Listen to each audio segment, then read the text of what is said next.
और एक बार फिर आपका स्वागत है न्यूज 18 JKLH पर। आप देख रहे हैं JKLH लाइव। बहुत ही क्रूशल मोड़ पर, बहुत ही दिलचस्प मोड़ पर ये समात पहुंच चुकी है, जहां पर जो सॉलिसिटर जनरल है वो जो है सरकार का पक्ष रखते सुने गए।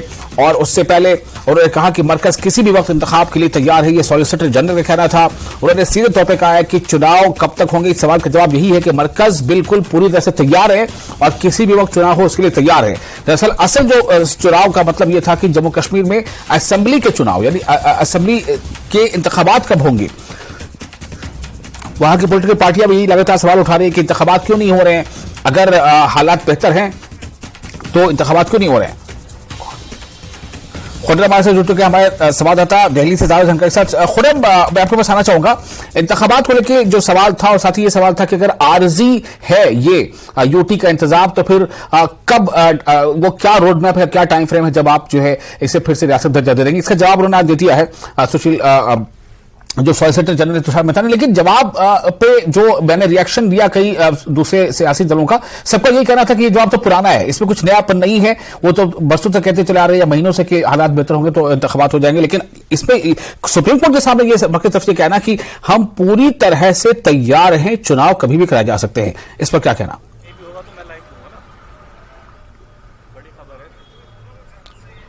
विशाल, देखिए, जो इसमें नया है वो ये है कि सरकार ने ऑन रिकॉर्ड ये कहा कि हम इंतखाबात कराने के लिए, चुनाव कराने के लिए तैयार हैं और एक रोड मैप भी बताया है कि ये नया है। अब तक जो तमाम बातें कही जाती थी कि कैसे जम्मू कश्मीर में लोकतंत्र की बहाली होगी, किस तरीके से वहां पर चुनाव होंगे, किस तरीके से वहां पर आगे तमाम चीजें रहने वाली हैं, क्या लद्दाख जम्मू कश्मीर का हिस्सा रहेगा, ये तमाम जो चीजें थी, एक पूरा सिनारियो जो था, जो तस्वीर है वो कहीं ना कहीं साफ हुई है। और मरकजी हुकूमत की तरफ से सॉलिसिटर जनरल तुषार मेहता ने जिस तरीके से कहा है कि पहले वहां पर त्रिस्तरीय पंचायत का जो फार्मूला है वो हमने नाफिज किया है। पहले पंचायत के चुनाव होंगे और उसके बाद वहां पर जो लोकल बॉडी के चुनाव है यानी कि नगर पालिका के चुनाव है वो पहले फिर वो होंगे और उसके बाद असेंबली इंतखाबात का जो है वो मौका आएगा। उसके बाद असेंबली इंतखाबात हो सकते हैं। आपको मालूम है कि कुछ चुनाव पहले भी अभी लद्दाख में हुए हैं, करगिल में हुए हैं, कुछ होने वाले हैं। तो लोकल बॉडी के चुनाव है, बहरहाल वहां हुए हैं। लेकिन अब ये साफ तौर पर जो आगे की तस्वीर है वो कहीं ना कहीं ऑन रिकॉर्ड सुप्रीम कोर्ट में साफ हुई है। अब तक भारतीय जनता पार्टी या मरकजी हुकूमत के जो तमाम लीडर्स हैं, बीजेपी के तमाम लीडर्स हैं, वो ये कहते रहे हैं हम चुनाव के लिए तैयार हैं और हमने सरगर्मियां देखी भी हैं। और ये जहां तक तुषार मेहता ने जिस तरीके से बताया कि वहां पर वोटिंग लिस्ट की तैयारी हो रही है, वोटर लिस्ट तैयार है, तमाम चीजें हो रही हैं, तो तैयारी करना। लेकिन आपको ये भी ध्यान में रखना चाहिए कि किस तरीके से चुनाव होगा। ये पहले भी भारतीय जनता पार्टी कहती रही, सरकार कहती रही, लेकिन इसमें नयापन ये है कि अब एक तरीके से चुनाव आयोग के सामने पूरी तरीके से जो गेंद है वो चुनाव आयोग के पाले में है और रास्ता खुला हुआ है कि वो कभी भी चुनाव का ऐलान कर सकता है। 2024 में जिस तरीके से लोकसभा इंतखाबात होने हैं, चुनाव होना है, उसको लेकर के जिस तरीके से तमाम नेता अपने गठबंधन को लेकर के मुंबई में जिस तरीके की मीटिंग हो रही है इंडिया अलायंस की, उसको पस मंजर में अगर आप रखते हुए देखें तो लोकसभा चुनाव के साथ भी ये चुनाव हो सकते हैं।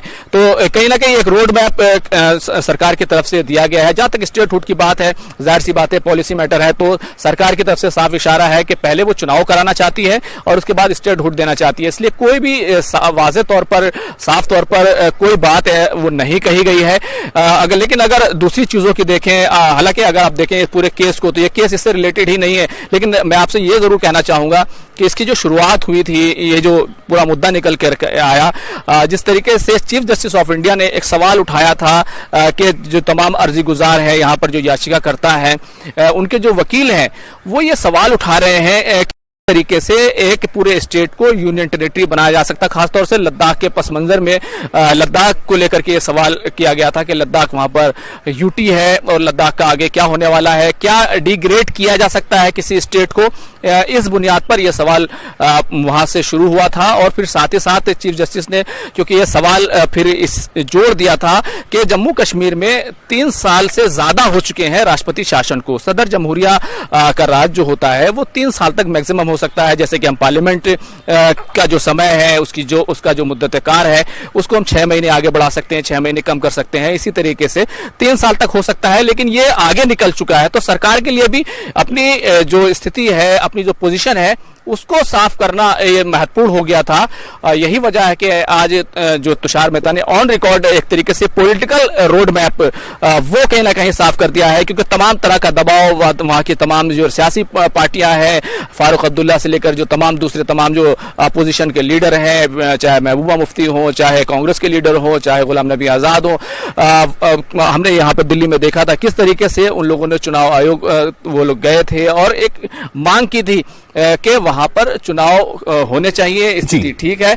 लेकिन कुल मिलाकर के एक रोड मैप विशाल जरूर सामने आया है। जी बिल्कुल, ये रोड मैप आप कह सकते हैं, लेकिन इसमें कोई जो था कि कब तक, तो ऐसा लगता है कि कब तक का जो है जवाब अभी भी नहीं मिल पाया। लेकिन हाँ, ये जरूर मिल गया, या इशारा जरूर मिल गया कि आप उनसे पूछिए। मतलब इलेक्शन कमीशन जो है उस पर आपने कहा कि वो जो गेंद है वो इलेक्शन कमीशन के कोर्ट पे चला गया है कि इलेक्शन कमीशन ही जो है वो जिम्मेदार है पूरी तौर पर कि वो जब चाहे चुनाव करा सकता है। बहुत शुक्रिया आपका खुरम तमाम जानकारी के लिए। तो काफी दिलचस्प बरहला और बोर्ड अभी हियरिंग के दरमियान आ रहा है, कई तरह की बातें सामने आ रही हैं, और असल में जो सुप्रीम कोर्ट में यह मुद्दा है वो इसी को लेकर है कि जिस तरीके से 2019 में अनुच्छेद 370 को निरस्त किया गया, उस पर एतराज किया गया था कि यह तरीका आईनी नहीं है, ये गैर आईनी है। सवाल जवाब दरअसल उसको लेकर हो रहा है, लेकिन उसके सिलसिले में कई जवाब और कई सवाल सामने आ चुके हैं। फिलहाल इस बुलेटिन में इतना ही, लेकिन न्यूज़ 18 JK इस पर लगातार बड़ी और अहम खबरों का सिलसिला जारी रहेगा।